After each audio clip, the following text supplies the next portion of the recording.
Hey, this is Chase Sexton. You're listening to the MotoXpod show.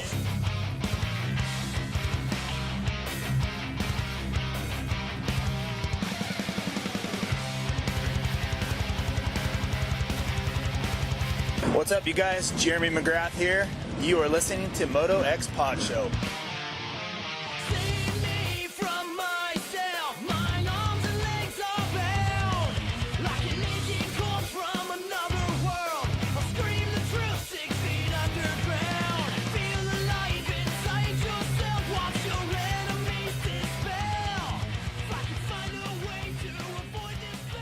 What's up? After a week off, we are back with the Vital MX MotoXpod show, presented by Yamaha Motor USA and Racetech.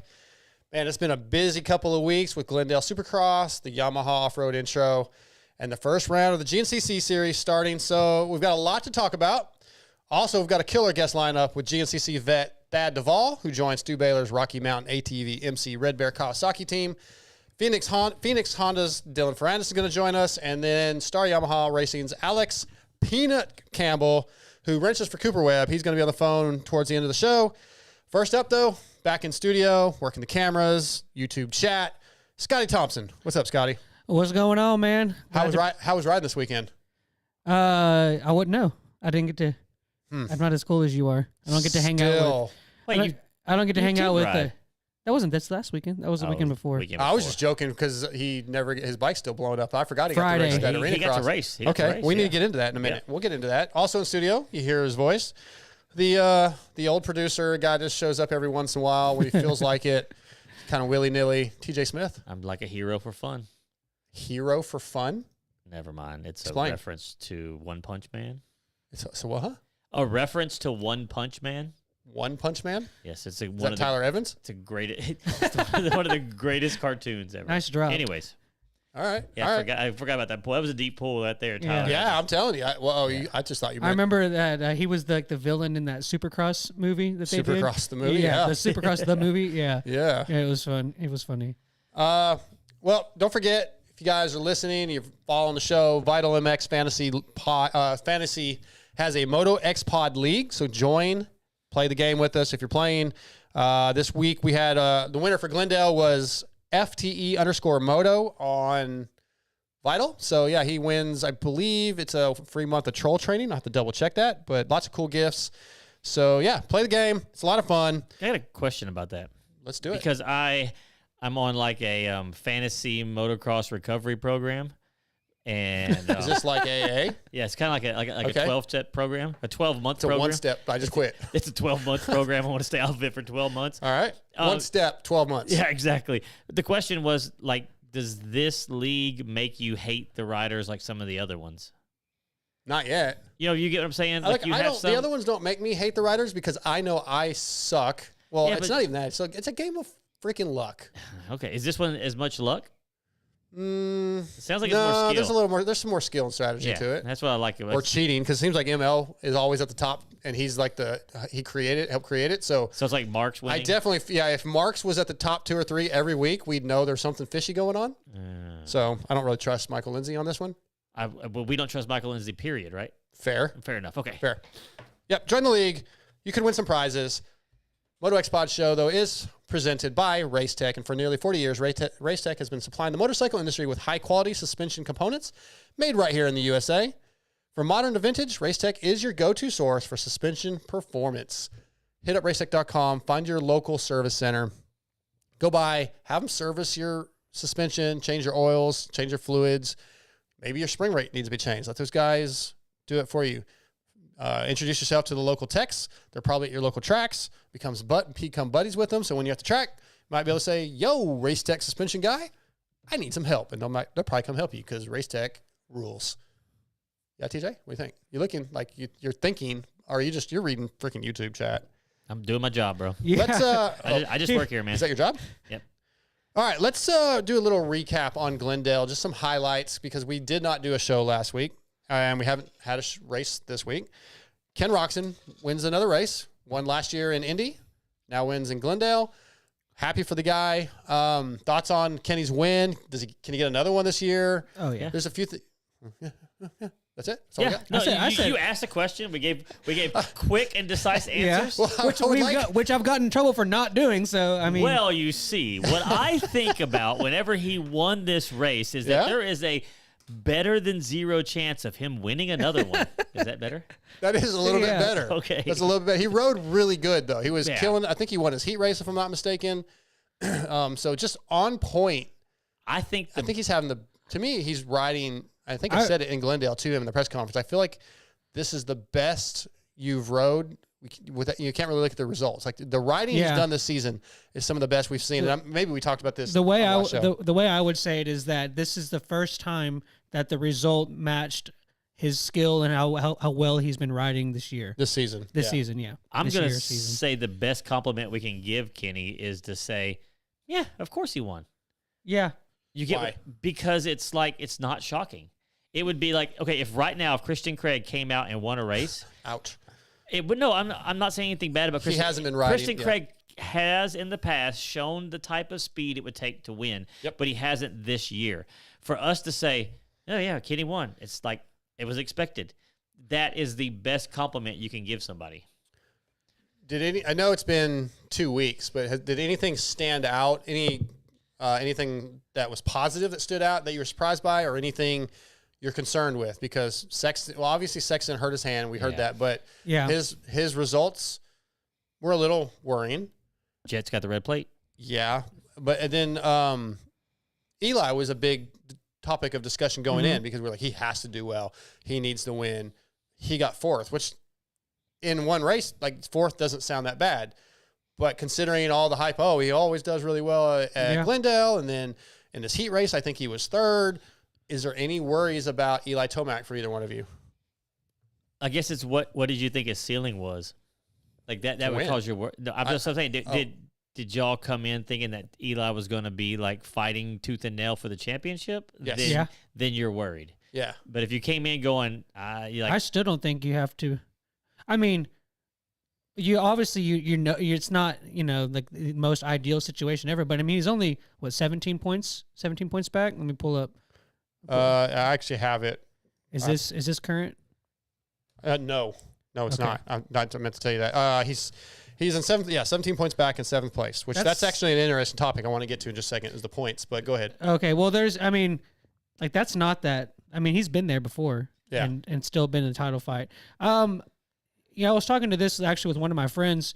He's a huge. Wait, he's a huge. Can we believe that? Oh my God! Can I not say one thing? I mean, you weren't talking to us. You sure you have other friends? I don't know why. Yeah, I don't know why Jamie is so rude to you, man. I'm sorry. Anyways, we were talking about how he just really hasn't been comfortable. I mean, the only time I've ever seen him really comfortable this season was that race 3 of the Triple Crown. Yep. Then he went to Detroit, and what do you want to speculate that it was arm pump or whatever it was? I think it. He come out that. I think they've said that. Yeah. Yeah. He just hasn't truly gotten comfortable yet.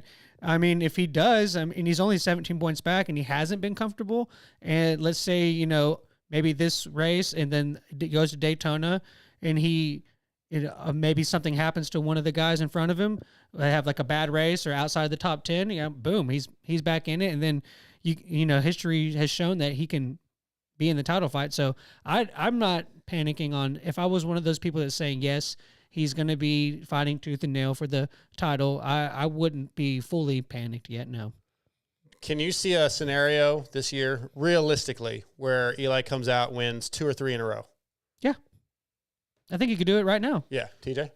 I think I'd be surprised if it was 2 or 3 in a row, but if he came out and won next weekend or whatever, I wouldn't be blown away. What about like a 1-3-2? Like what if he went like 1-3-2? Well, I think he could probably win. I wouldn't be blown away if he won 3 in a row. So 1-3-2, sure, why not? Yeah. I think he does get it figured out where he's competitive and battling with Jet and back up front. And we just kind of I said this before, I think in this year, we've seen years before where we're just like, what is going on? All of a sudden he figures it out and he's back up on top. So I'm not ready to write him off just yet. You can't. Do you think that this comes from, and I know you will want to move on, but do you think that this comes from how good his year started last year, so we're judging him differently than what we normally would? Possibly. You get what I'm Possibly saying? because he did year's start last year better than normal. better than normal. Yeah. but Usually starts. He slow. wasn't getting over his foot being reattached either. So Yeah, that's what I'm saying. So I think we're holding the bar too high for his. I mean, the deep field, you're coming back from an injury, from all those things that makes me. As far as this season goes, I just posted an editorial today about this for you guys. I'm sure you didn't read it yet. 5 winners in 6 rounds so far. Almost every year, we only have 5 winners. We always every year talk about a lot of guys can win, blah, blah, blah. 5 winners in 6 rounds so far. The points in 2023, the points between first and fifth was 35 points. Fifth place was 35 points at this point in the season. 6 rounds in. Going to round 7. And we are 11 points down between first and fifth. Massive difference, much tighter. And then 6th and 7th are what, 16 and 15 and 17. So something like that? Eli Tomac is in 7th right now, Yeah. 17 down.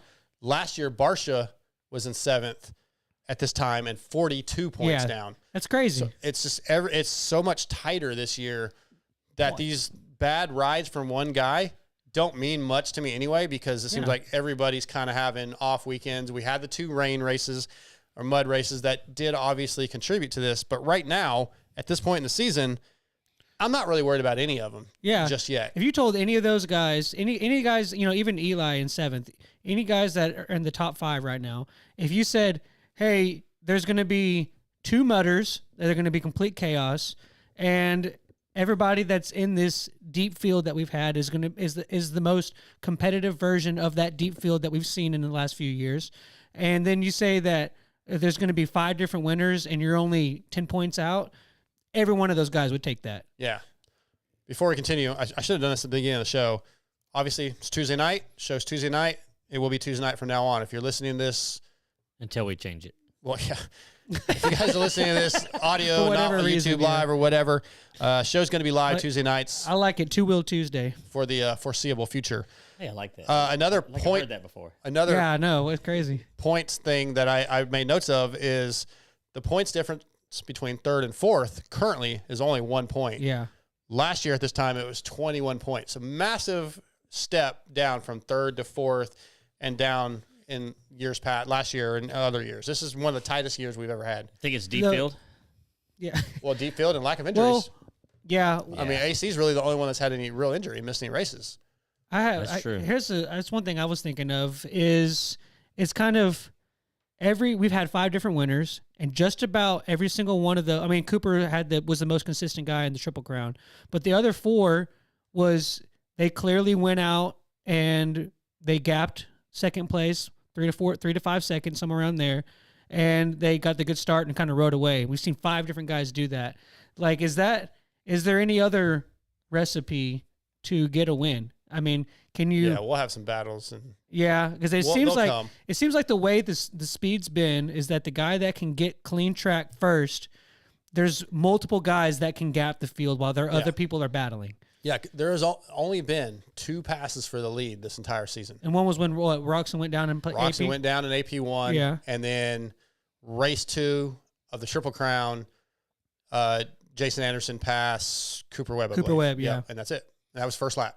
Yeah. And he led the whole thing after that. Yeah. So yeah, not a lot of passing for the lead, but there's a whole lot of shifting around from 2nd to 7th. Yeah.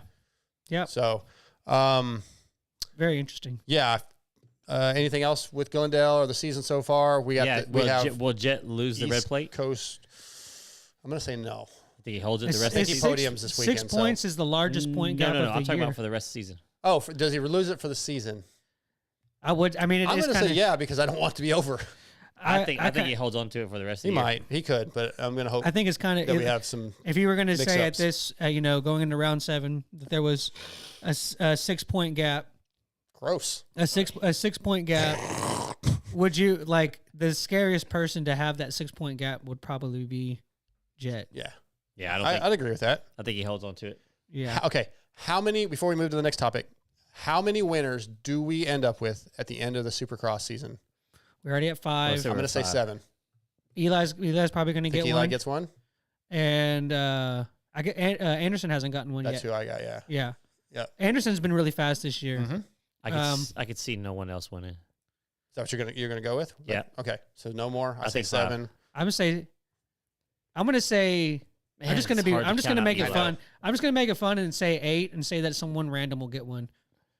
Like maybe a triple crown. As or the year something. goes on, I think I'm wrong. There'll be one more. I Too think late. You're going 0. Yeah. I think You got 0, TJ. I'm gonna Yeah, say a total 0? of. I'm gonna say a total of 8 winners. Does What that did I ever get even 0 happen? for? Because you said no more winners. Oh, okay. Oh, fair enough. what's- yeah, 0 more. So okay. What's so the 6, most sorry. winners in a one season? 7 or 8. I can't remember. Yeah, I don't remember exactly. I mean, yeah, I guess Or in, 6, maybe. I don't know. in the end, Way to ask a question I'm not prepared for. in the end, if it's one of those things where that's how it happens, a whole bunch more winners, it would be cool. Yeah. It just doesn't normally happen. So Yamaha Motor USA is our other presenting sponsor, and they have a reputation for dominance. It doesn't happen overnight. It's built over decades. The YZ story is 50 years of iconic machines and groundbreaking innovations. Yamaha's new 50th anniversary edition YZs pay tribute to a half-century of championship-winning performance wrapped in stunning retro style. So check them out at YamahaMotorsports.com. This past week, the reason we didn't have a show is I was at the Yamaha intro for the YZ125X, YZ250X, and YZ450FX. They're off-road machines, their flagship machine. The 450FX is all new.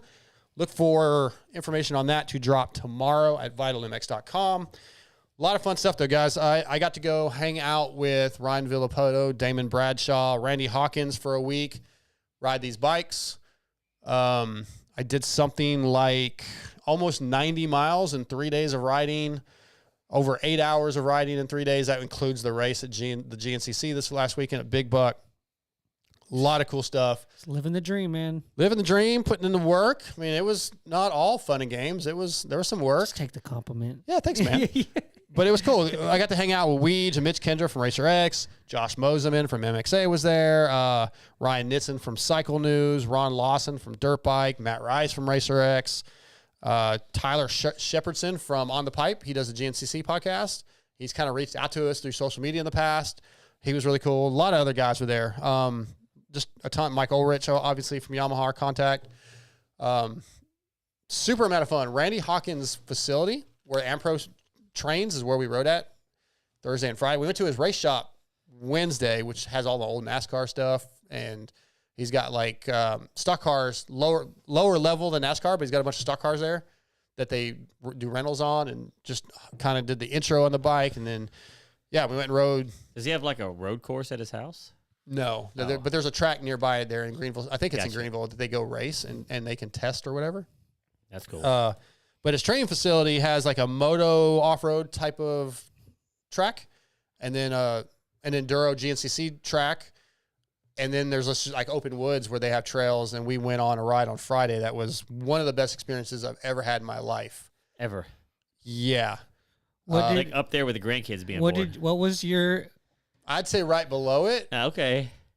Let's go right. One of the top 3 riding moments of my life, There you go. instead of top 3 moments of my entire life. Yeah. Riding wise, What did you had a big accomplishment this weekend as well, right? which accomplishment are we talking about? The one you were talking about before the show. Well, we talked about me finishing the race and me crashing in the No, race. with riding with Damon and RV. Oh, okay. Well, you mean like the fact that I passed RV yeah. and roosted him when I blew by him? Yeah. Yeah. Hey, guys, I passed Ryan effing Villapoto. Yeah. Dude, did you just blow snot on my floor? No, I sucked it in. Jesus. All of a sudden, my nose Yeah. just started running. I don't know what's So- going on. Better catch it. Yeah, the bike stuff's still under embargo. I think I'm allergic to BS. There's no. I mean, I did pass him. Listen, I got to go. Randy Hawkins was our guide, so I got to follow Randy Hawkins and some stuff that I've never dropping off into these creeks with big rocks and watching Down Ryan in the fall in the creek. water. There was some stuff we did on that ride that I've never done before. That was a little bit like, oh, I don't know. I'm about to embarrass myself, Yeah. Popped your cherry. but it and went then pretty good. RV wound up embarrassing himself. Yeah. So my highlight, I probably told the story already in the last 3 days 50 times because it is one of my highlights. We're riding through the woods. Ryan Villapo's leading this little group. Well, Randy's leading, but then there's Ryan Villapoto, Damon Bradshaw, and me right behind him. 2 trees down. RV wheelies over the first one, goes to wheelie the second one, and just absolutely washes and eats shit. It was awesome. He went like over the bars. Did his front wheel make it over? Yeah, but it was like slipped on it, and then the back end kicked, and he goes flying over. And at this point, Damon's already committed over the first one, so he runs into the back of RV, and then I'm already front wheel off the ground going over the first one, so I run right into the back of Damon. This sounds like I crash. Like bad management of spacing. We were all trying to stay really close and mess with each other and pass each other. So there was moments where it was bad management of spacing. It was dangerous, but we were trying to mess with each other. Yeah. Like I was riding up and trying to hit RV's kill switch while we were riding, that kind of stuff. But anyway, crashing into the back of Damon, who ran into the back of RV crashing, 10 years ago, I couldn't imagine that being a real life scenario. 5 years ago. And now 6 months ago. 6 months ago. Yeah, fair enough. And now you've crashed his bike and crashed into him. Yeah, there's a few people who are like, oh, I'm glad it wasn't his bike. He needs to crash one of yours, and then it's full circle. He did say, let me ride your bike. I was like, that's fine. He just goes and punts it into a tree. Crashes it on purpose. But, dude, I can't even explain how amazing of a time it was hanging out with those guys. Did you get any actual work done? Yeah, we did all the videos that'll be out tomorrow. I had to do talking points on the bike, and then I think that's the weirdest thing to me. Stuff. What's that? Is you talking about dirt bikes. Well, I just had to talk about what is new on the bike. That's basic stuff. Yeah. And then what I felt while riding it, like the different transmission between that bike and my bike, the F. Oh, fair enough. That's not that hard to do. No. Yeah. Well, now, if you were to ask me, did I notice the difference between an 18-inch rear wheel and a 19-inch rear wheel?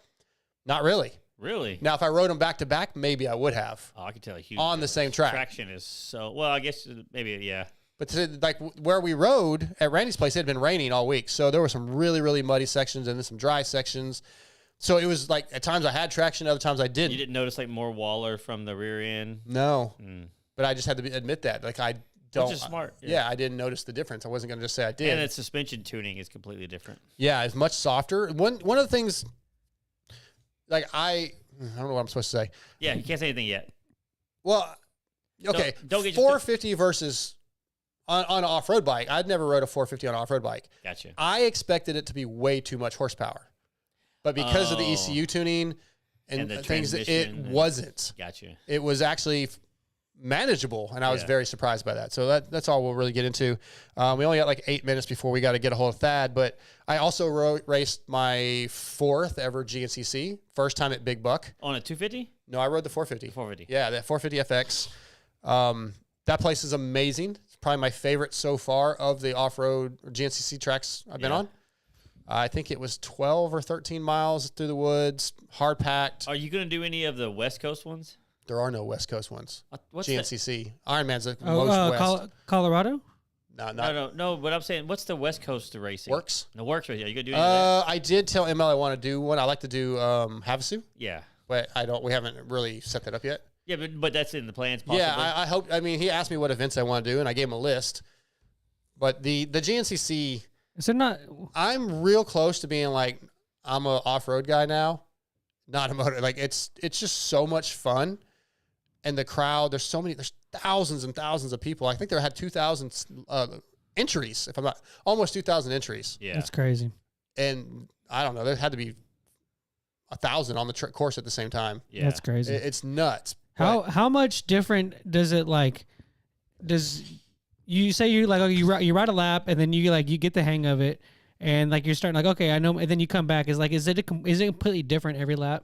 Like the line, like do you ever, wasn't that much different. This track was pretty hard packed. Do you ever like you're like okay, you do something and you're like oh that line would have been better, and then the next time you come around like that line you end up somewhere where it's like. Oh, I never even saw that line this time. I ended up taking... That happened a couple times. I just followed the ruts, and the next thing I know, I'm on a completely different part than I took the first time. There was a couple spots specifically that were like really deep ruts, so the next lap I was like, oh, I remember I didn't like that one, so I'm going to try another one. Sometimes I just went where the bike went. Like, oh, I'd see a line I wanted to go to, and I'd hit a root or a little edge, and I'd be like, oh, I guess I'm going this way instead. So, do people did you get recognized like by any of the people standing on the side of the track? A few, yeah. Every GNCC I've done, I've had people on the course. I mean, the back of my jersey says Dark Side. Yeah, so there's like people yelling Dark Side. Yeah. But there were some people that came up in the pits and like, hey, we listened to the show or whatever. Cool. Or enjoy pulp and love you on pulp, etc. But yeah, there's always a couple people that recognize me on the course. But I wish you guys would do a GNCC because I think you would like it more. Did you get an invite? Yeah. I mean, no, sure didn't. Oh, because I didn't know if maybe I missed the text invite. Hey, I mean, you just gotta go. Just go to one. Yeah, just spend $6,000 and just drive halfway across the country. Well, I mean, no, hold on. If not once out of all these GNCCs that he's loved and he's proud of, has he been, hey guys, why don't y'all meet me there? We'll go do this. We'll have fun together. It's always been like, well, you know what? Maybe if you can make it, now you do what you're going to. Okay, we'll try to schedule one. Maybe. You know what? Maybe I could get Randy probably get Randy to get you guys bikes. I don't know that I could get him to. I don't think like my Vital's going to pay for you two to go. No, I wouldn't. But I could probably might be able to get you bikes. I mean, I wasn't even expecting that, so that'd be cool. Yeah. Okay. I don't know. One of our listeners, James Miller, said, "Epic times, dark side, amazing experience. We could only dream could happen with our heroes. You earned it. Being a good person goes a long way. Keep up the good content, guys. Love it." You didn't even see me type that, did you? No, that was pretty my slick. fake account. That was pretty slick. Y'all better be careful. He's going to share man. that I do San also. Francisco hat. That's why my hat's on really tight to keep the head from expanding. Yeah, I definitely realized that I might need to look at getting glasses because where he said heroes, I thought it said herpes, and I was like, wait, I was like, what? I was like, what? Close to the same. You change the O to a P. Read it. That's not how you spell herpes. Yeah, just change the O to a P. Okay. Yeah. Read it again as herpes. Epic times, dark side, amazing experience. We could only dream could happen with our herpes. It's like the Mad Libs. That's what. Those were Either fun. way, man. Thanks. Whether it's hero or herpes. Yeah. Well, I was like, what Thanks happened? I think I'm out on the cross country racing. Yeah, Herpes I think I'm out now. involved. Again, epic time, man. We got to do a lot of fun stuff. Yamaha really took care of us. Took us to some cool restaurants. Downtown Greenville, South Carolina. Like that'd be a place to take your wife. Yeah. It's beautiful, and there's all like this waterfall. It's just all been rebuilt over the last 20 years or whatever, and it's super safe, super clean. Just like again, nice restaurants, nice things to walk to and see. It's like a very romantic type place. So for like 20 of us to be dudes to be walking around. And So you and RV were holding hands? Yeah, a few times. Me or whoever I could grab a hand with. Yeah, it was. We had a blast. I went out to there's a brewery downtown that one of the Coombs sons owns, and they'd had like a kickstart for the GNCC. So I went out down there for a little while, hung out with Randy Richardson and Robbie, his buddy, and Stu was there. Did Randy race it? He did not. He had another event to go, but Robbie, his buddy, did. We'll get to that. Well, got 2 minutes. That's enough time to tell you about this. So his buddy Robbie, who has the motorcycle collection, you've heard him on Pulp, brought his 86 Yamaha IT 200. Okay. Signed up for my class. Beat me. Well, yeah. Well, yeah. I mean, I was leading him before I spun out and he went by, and then I was catching him, and then I had my big crash, and I was down for like 4 or 5 minutes, so that was it. But just so everybody knows, that big crash happened on the first lap. Yeah, it did. So you weren't in front of him very long. No, maybe because like I went around a corner and I spun out and he went by, and then I was trying to catch him. Also, it was like 35 degrees and freezing, and my hands were a bit. None of that matters. It's all excuses. He beat me.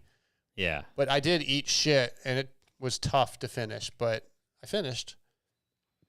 They're a lot of fun. I think you guys, if we can work it out, you guys should do it. Just say when. Okay. Well, we'll work on it, but I do want to give a shout out to Yamaha. I need to get Thad on the phone. Anything else? You guys did the arena cross. Yep. We went to here the locally. Mid-South. Let's talk about that real quick. Yeah. While I work Go on ahead, getting TJ. that on. No, we went ahead to the race in the Mid-South Arena Cross, and it's a pretty cool series. They don't even have a pro class because it's just geared towards amateurs, and the track's relatively tame. I mean, like I hit everything the first lap as far as like the rhythm sections and the finish line. You hit nothing on the pit bike. Yeah, I thought about, there was definitely the thought of there's a double section that I really thought about doing on the one. I know I could have, but I'm also still walking normal right now. And But this is also the first time you've rode in over a year. I was riding a pit KLX bike. one. He was riding my. Still, it doesn't matter. It's still riding. KLX 110. It still takes a little bit of riding shape. I definitely like I know I haven't rode a lot because I was at the end of those pit races. I was kind of like, yeah, like a little like not like out of like wasted or anything. Just but like it definitely was like definitely had broke a sweat and was like kind of a little bit out of breath. 100% don't think that you would have made that rhythm section. But I should have tried. really trying to talk you into Man, trying. I want. Well, what sucked is I was really trying to talk you into it. what would have been the only thing that would have been more fun is it kind of sucked that we were paired. Like they didn't have a brake for the different wheel sizes, so we were riding.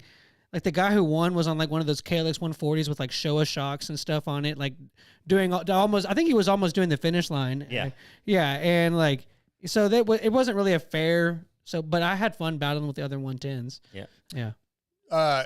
You taught me riding pit bikes at your place. You need to wear knee guards. Yep. Did you wear your EVS knee guards? I did not. I have EVS knee braces. Oh, okay. You know, so I raced my big bike, and what's it called? He was on the pit bike. I broke my Talaria.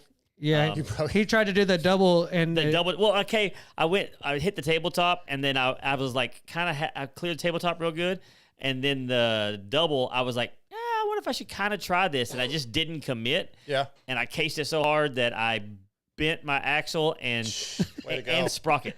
Yeah, I bent the sprocket. All right, we're going to get to our first guest of the night. He's going to be brought to you tonight by FXR, which is designed by racers for racers. With industry-leading fit, finish, and performance, progression is the name of the game. With every new piece created, at FXR, we push our brand to the next level to provide you with the best products possible, used by the Muck-Off FXR Club, MX Yamaha team, Mike Brown, Brock Tickle, Chris Kiefer, Benny Bloss, and many more. FXR has core motor roots, so visit fxrracing.com or go to your local dealership to see their complete 2024 lineup. Tonight, FXR brings us from the Rocky Mountain ATV MC Red Bear Kawasaki team, the legendary Thad Duvall. What's up, Thad? What's going on, man? How are you? Doing good, man. Glad to have you on. It was really great, getting a chance to visit with you the other day at the first GNCC race. I know you're not completely happy with your results, but what did you take away from the first race on the new bike? I mean, it was a positive for sure. I walked out of there. There's been a few times that I haven't been able to walk out of that race, so yeah, I'll take that any day. Yeah, the bike was awesome. I really had fun. It was enjoyable, and obviously I knew like the kids were going to be fast, so that wasn't really anything that I expected to be different. So yeah, just were cautious, and yeah, man, I took away the positives. The bike was awesome.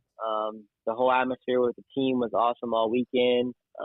Yeah, everybody had really good rides, and I think we got a really good thing going. Yeah, you mentioned a couple things I want to touch on. Let's start with the new team. You were on Gas last year, switched over to Stu Baylor's team on Kawasaki. The environment, anybody that knows anything about Stu knows the environment's going to be a little different than normal. So than a normal quote-unquote factory team. What is the environment like with Stu Baylor's team? I mean, I'm sure people know, like, it's pretty wild, but actually I'll hats off to Stu. It's been I don't want to like say it in a bad way, but obviously like Stu puts on a pretty good front for social media, and yeah. I've been blown away what really happens here and behind closed doors, and it's been a blessing. I mean, Stu has given me every opportunity to test some of the best stuff in the industry, and JD, the owner of the team, he's pretty much had an unlimited parts budget for me, so big thanks to him. Yeah, just it's been amazing.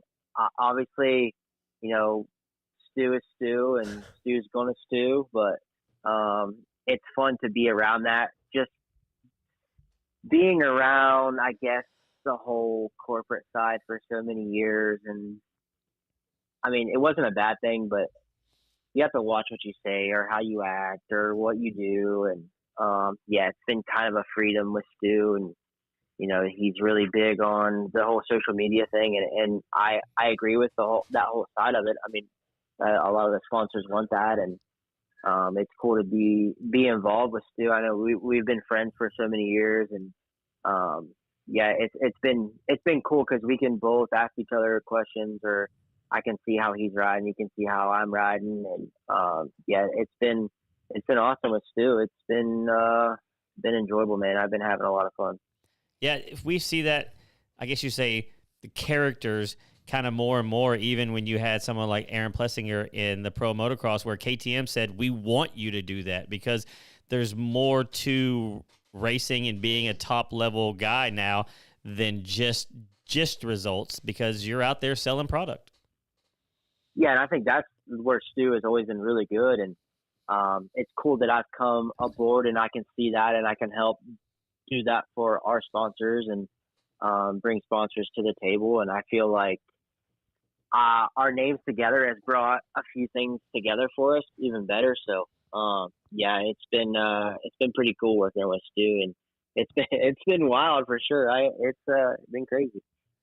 Yeah, with your new experience with the different kind of sponsors and then your overall view of how the crowd, the turnouts and the support and everything, how would you, on a scale of 1 to 10, how would you rate the current health of GNCC racing?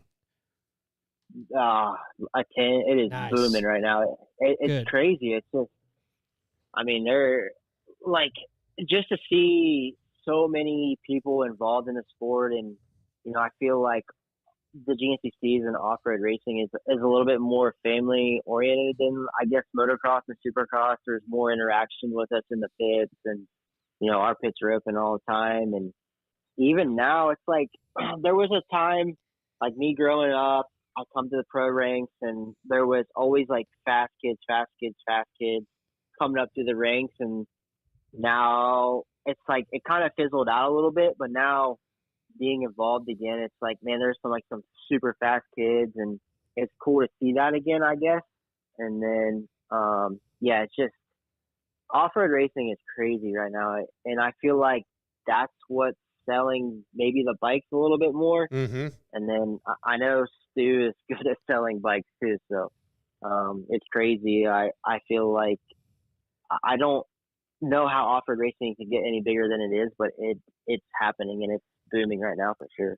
Yeah, we've been hearing about it for like the last 2 years here from Jamie from Darkside, going to them and telling us about it. But here in East Texas, we don't have a big series here. Everything is moto. TCCRA is pretty big. Yeah, but it's not like this. It's Or not not like I know, Works. but I Like, mean, even on the West Coast, Works gets 2,000 entries. Well, that's what I was going to ask him. Like, I guess, like, why do you think it's like the East Coast and West Coast are good, but here, like in Texas and Louisiana, you don't see any of this stuff?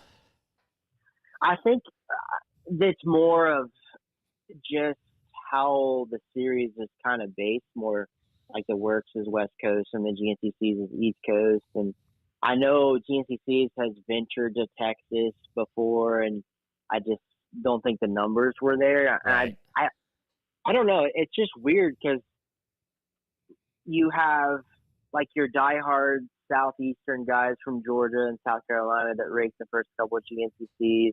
But you have like the northern guys that don't, but then as we go up there, they start racing. So the numbers like stay the same. So it's like, if you could put all those guys into one, it'd be huge numbers. Like it'd be crazy. I think those series, the Work series and Hare and Hound and GNCC, they're established and they've been around. We just don't have anything here, and that it would take a while to. Yeah. And then we don't have everything's private property here. There's no, But they're there's no racing on courses. private properties. Huh? They're That's racing. true. That's true.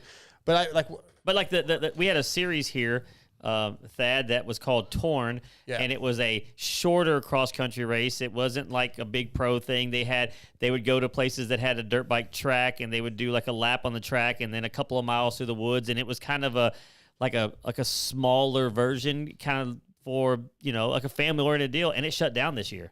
Like they just couldn't keep the series going. But we have, weird. I think within 2 hours of where we live, we have like 13 dirt bike tracks. Yeah, it's crazy because like it's the GNCCs.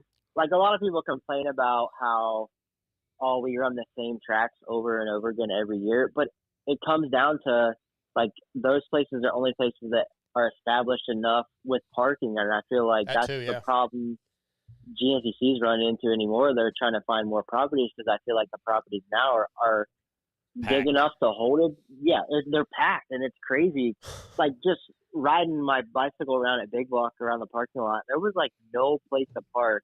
And I remember when a couple years ago, there was still a whole field out there that didn't have any campers in it. So to watch it grow, it's crazy. And I feel like maybe if they did spread their wings a little bit more towards that Midwest, Mid-South, they might be able to bring in more people, but I feel like they're so established that they don't really need to venture anywhere out, I guess. It's funny you talk about the parking because I was there this weekend for the Yamaha Off-Road intro, so all the media was there. Josh Mosen from the next day, all the media sources were there.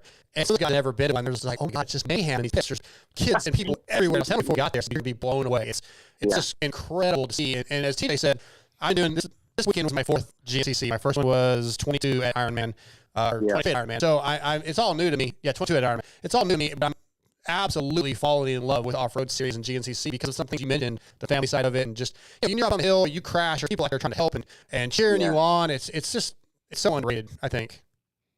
Yeah, for sure. And it's like you look around and there's kids running around everywhere, like, and just the amount of money e-bikes, and it's crazy, like how people get just be that dedicated and be weekend warriors that love it so much. And I think that's what makes off-road so good and so big. Like, there's just so much family. Like, I know, like growing up, I was saying, was a family that races together. I'm still close to my parents. Like, they come every weekend. Like, I don't know, just kind of the atmosphere I grew up in. Like, now I'm raising my boy to grow up in it, and Off-road is awesome. We're going to get to your son in a minute. I saw that post. We're going to talk about that in a minute. But I asked you Saturday when I interviewed you. Unfortunately, the audio on that didn't have audio, so I hadn't even used that interview. But I asked you what made you decide. You had considered retiring last year, but you did come back. Talk about how the decision was made. You know, what made you decide to continue? I'm sure you still love doing this, but what were the reasons that you decided to come back and race with Stu? Obviously, like, I love the sport, but I mean, money talks, obviously. Like, and I mean, I am 34 years old, but I'm still making a living racing, and it's something that I love to do. And not very many people can say, "Oh, like, I get paid to do what I love." So I take it for granted. Like, that's what keeps coming back.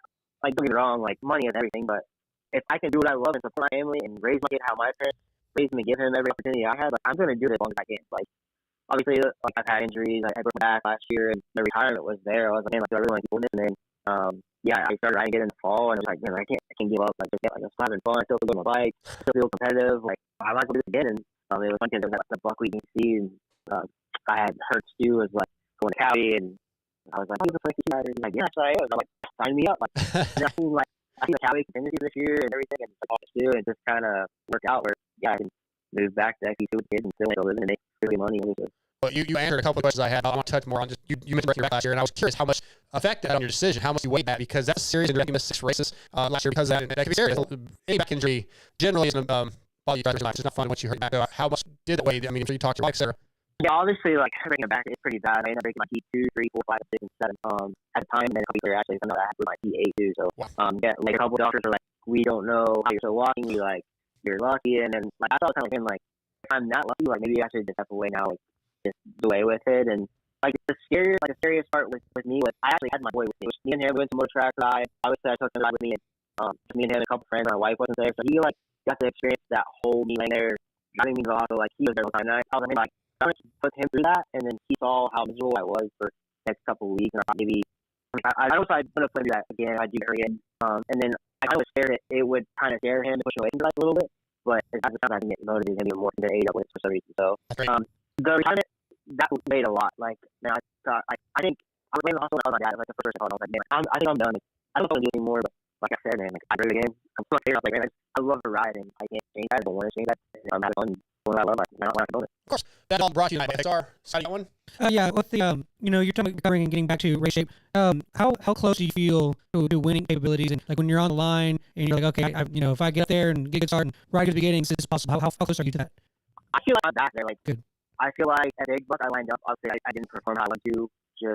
But I like wanted the Big Buck and was like, man, like I can win. And I obviously want to win XC2. But like my ultimate goal is to win it all from second row. Like I'm going to race thinking, all right, like I want to win XC2, but I'm like I worked hard, but I want to win overall from second row. So I think. Like I have a good mindset. Like I feel like I could win overall in the second row. But I did good. I mean, I've been the same pace as Stu a lot of days. So it's not like there's a reason why I could be able to win overall. I feel like. Nothing. Okay. So I think you mentioned that you talked about Stu about that being open. Does that not feel like I'm taking a step back, or were you excited about changing back to Stu class? I mean, you also mentioned in a way. Yeah. I don't know. It was like it was like you want to say one, whatever. Whatever you want to do, you're the boss. Like, you tell me what you want. Like, why are you going to figure out? Like, fine. I'll be a rider. Like, I'm sure people are going to talk. I'm sure there'll be drama, like whatever. But at the end of the day, like, I mean, I'm here to do it all, and it don't matter what class I'm in. I'm like really kicking to win. Like, I mean, I wouldn't say it's that bad. I feel like, I mean, those guys are just fast as actually one guy. They're just showing smaller. Like, Right. I mean, I give a credit to those guys just now being back on the 50 and realizing how hard you have to ride bikes so you go fast. So I really didn't like I wouldn't get that fast, but after riding bike and realizing how hard and how fast those guys are, like it's I don't have that feeling at all, I guess. Yeah, so I know for a couple years ago, I rode like just a little racing, nothing on level, but I was riding a 140, 125, or 140 racing in that class, which was a heck of a lot more work than racing against guys on your faster bikes. But it's also more fun to ride, like people say, but more fun to ride slower bike fast than a fast bike slow. Do you find that when you're on the 250, where it's just more playful, more fun, you can do more with it? Yeah, absolutely. Like, there's a lot of things I can do in the woods. I wouldn't be able to do on a 450, like hop holes or no routes. With a 450, I feel like it would have too much like inertia going forward to hop stuff, like coming in turns. And for me, I feel like I have way more fun like GP going to a franchise or something, or going like really rough, which are like hop things, and then the breaking bumps and stuff like that. I feel like it does have advantages, but I feel like there's going to be some GMP that's going to have disadvantages when it gets super hard to flip 450, or you can kind of ride it to your high, but then you really have to ride it like that hour. So it's like a 50-50 thing. I feel like I have a lot of fun riding it and being progressive, but there's kind of like I was like, could be a little maybe a little yeah, like use a lot less energy for this. Yeah, I really like the team though. And get back to the team thing. Stu, I mean, Stu had to start probably one.